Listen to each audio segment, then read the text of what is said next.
Vung tang một thằng ta thì ta phá bè khang phá phần vung tang hết chỗ hay là dính về tao khớp mẹ phần gì phần thun về chỗ sao là cái ta tọt ô mà là chỗ gắn là lèng thì hẳn xong thì baro để tỏ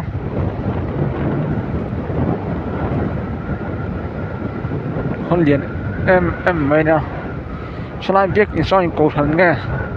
à môi la mày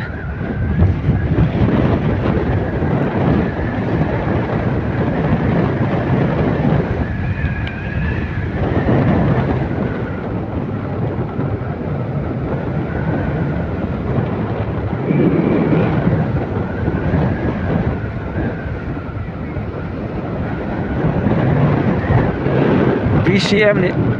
ano yan VCM Baptist không thấy thầy đâu Baptist này đó mỗi khóc mình biết gì không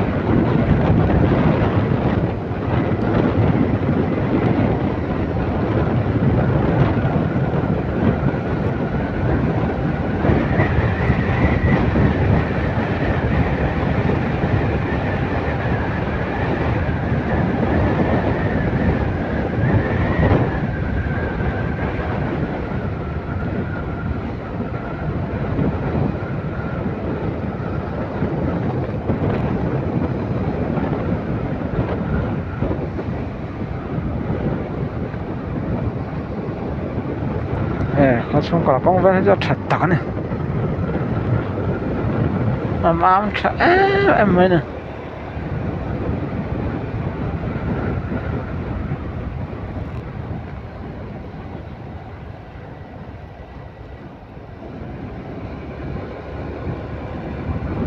bây giờ xem tâm về máy đó lạc non để hàng tụ chính nào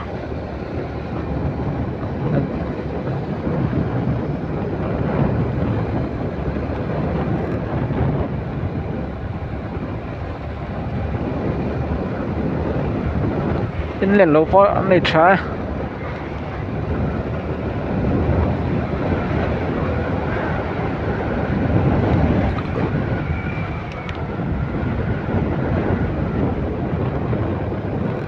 apa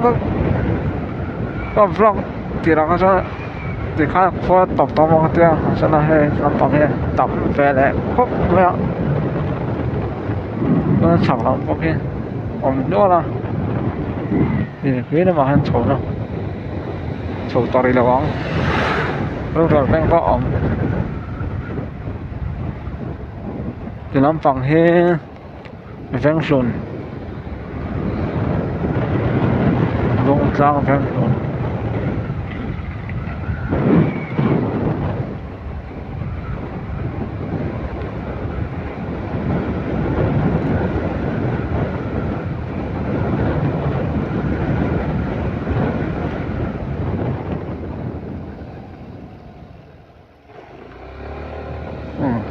đó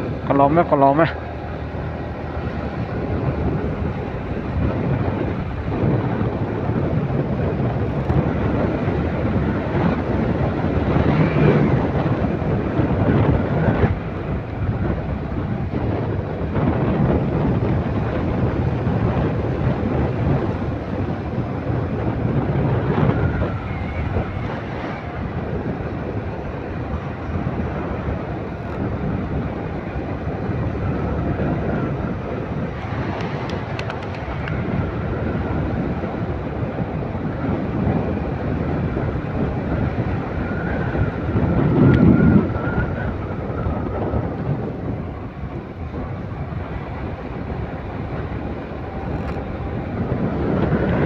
hát đường hấp mày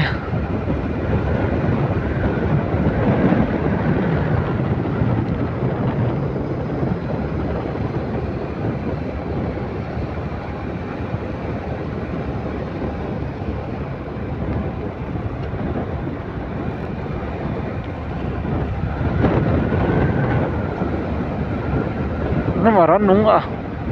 không mình phải nào soka lai cái chi sao khô mà này xây tắc đi kha nó nung chỗ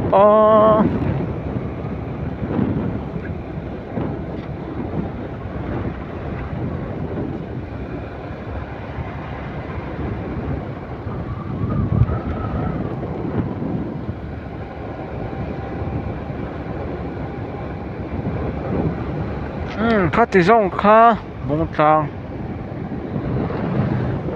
là có thể chưa để làm phát mấy đâu sao